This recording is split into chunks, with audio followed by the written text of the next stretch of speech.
Davos दौऱ्यातील विमानाचा प्रवास आणि नियमांचं उल्लंघन केल्याबद्दल तत्कालीन मुख्यमंत्री एकनाथ शिंदे यांचं विमान पाडण्याचा इशारा इराण आणि इराकने दिला होता, असा अत्यंत गंभीर आरोप आमदार रोहित पवार यांनी केलेला आहे. डीजीसीएच्या अहवालानंतर रोहित पवारांनी अनेक आरोपांच्या फैरी झाडलेल्या आहेत.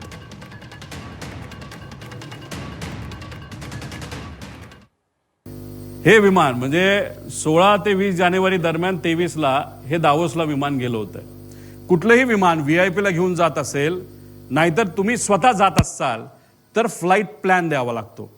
फ्लाईट प्लॅन जात असेल, समजा आपण पुण्यावरनं समजा दिल्लीला चाललोय, राजस्थानच्या एअरपोर्टला सांगावं लागतं, ETCला सगळ्याला सांगत क्लिअरन्स घेत पुढे जावं लागतं की दुसरं विमान आहे का.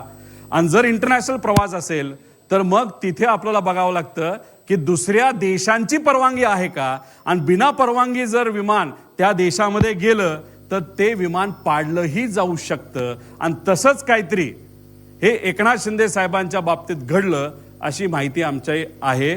एकनाथ शिंदे साहेब स्वतः होते आणि त्याच्यामध्ये काही इतर अधिकारी होते.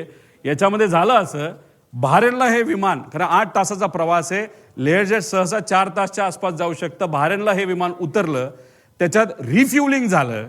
रिफ्युलिंग झाल्यानंतर ते झुरिकला जात असताना इराण, कारण उडल्यानंतर इराणचा समुद्र आणि तो भाग येतो, इराणमध्ये त्याला तिथून जावं लागतं.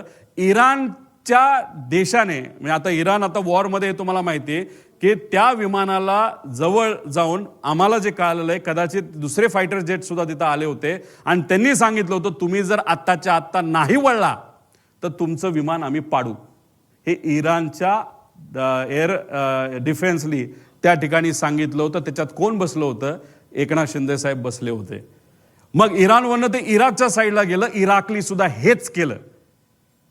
मग आता याच्यामध्ये 2 गोष्टी आहेत. मग अजितदादांच्या बाबतीत जे घडलं ते भारतात घडलं, महाराष्ट्रात घडलं, ते बारामतीत घडलं.